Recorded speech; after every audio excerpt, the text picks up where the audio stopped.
Hello friends, ओम श्री गणेशाय नमः। जय श्री कृष्ण। आप सभी का स्वागत है आपके अपने YouTube चैनल पर। फ्रेंड्स, आज हम आपको इस वीडियो में बताने जा रहे हैं साल 2023 में कार्तिक मास का प्रारंभ कब होगा और कार्तिक मास का समापन कब होगा, कार्तिक मास की महत्वपूर्ण तिथियों के बारे में और कार्तिक मास के महत्व और कार्तिक मास में क्या कार्य करें क्या ना करें और कार्तिक मास की पूजन विधि और नियमों के बारे में।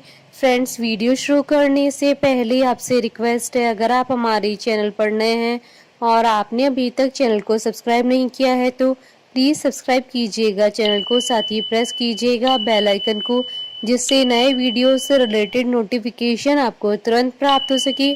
और वीडियो पसंद आने पर वीडियो को लाइक और शेयर जरूर कीजिएगा ताकि सभी भक्तों को इस वीडियो का लाभ प्राप्त हो सके।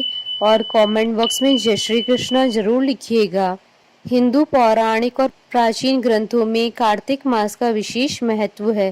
धर्मशास्त्रों के अनुसार इस पूरे कार्तिक मास में व्रत व तप का विशेष महत्व बताया गया है। शास्त्रों के अनुसार जो मनुष्य कार्तिक मास में व्रत व तप करता है उसे मोक्ष की प्राप्ति होती है। पुराणों में कहा गया है कि भगवान नारायण ने ब्रह्मा को, ब्रह्मा ने नारद को और नारद ने महाराज पृथु को कार्तिक मास के सर्वगुण संपन्न महात्म के संदर्भ में बताया था। कार्तिक महीना हिंदू पंचांग का 8वां महीना होता है। कार्तिक महीने में दामोदर भगवान जी की पूजा की जाती है। यह महीना शरद पूर्णिमा से शुरू होकर कार्तिक पूर्णिमा तक चलता है। फ्रेंड्स, अब आइए जानते हैं साल 2023 में कार्तिक मास का प्रारंभ होगा और कार्तिक मास का समापन कब होगा।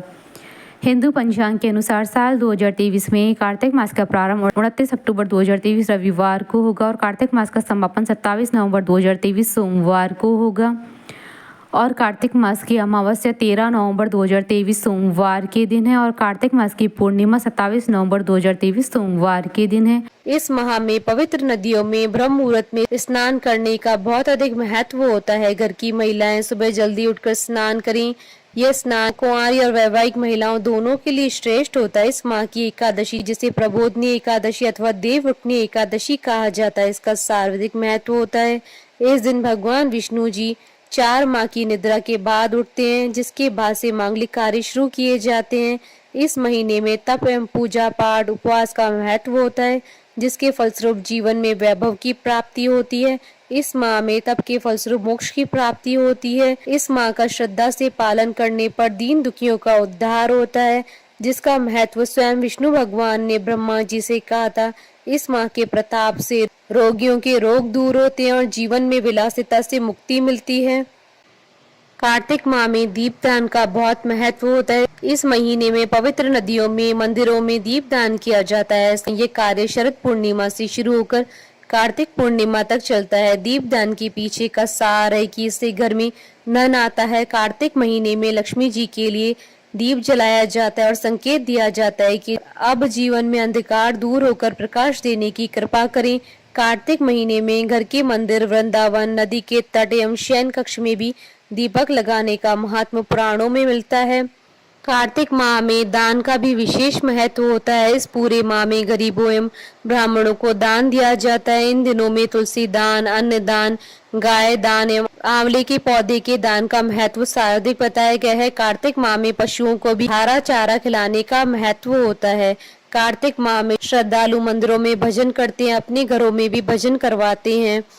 इन दिनों रामायण पाठ, भागवत गीता पाठ आदि का भी बहुत महत्व होता है। इन दिनों में खास तौर पर भगवान विष्णु एवं कृष्ण जी की भक्ति की जाती है। कार्तिक मास में 7 नियम प्रधान माने गए हैं, जिन्हें करने से शुभ फल प्राप्त होते हैं और हर मनोकामना पूरी होती है।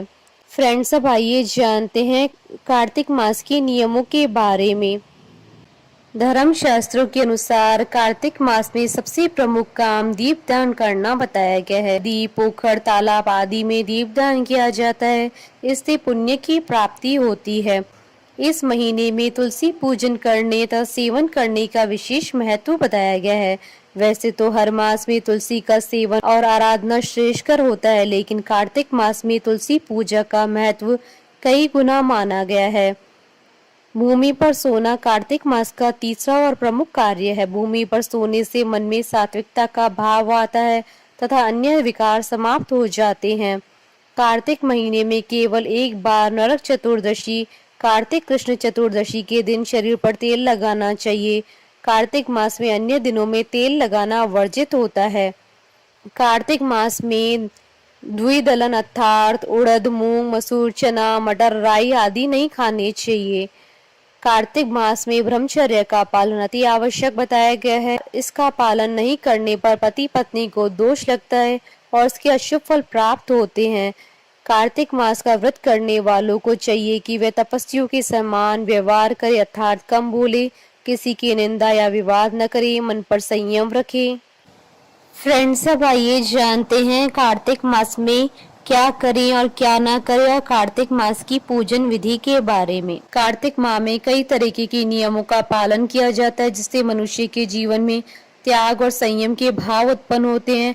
इस पूरे मास में मांस, मदिरा आदि का व्यसन का त्याग किया जाता है। कई लोग प्याज, लहसुन, बैंगन आदि का सेवन भी निषेध मानते हैं। इन दिनों फर्श पर सोना उपयुक्त माना जाता है। इससे मनुष्य का स्वभाव कोमल होता है, उसमें निहित अहम का भाव खत्म हो जाता है। कार्तिक मास में ब्रह्म मुहूर्त में स्नान किया जाता है।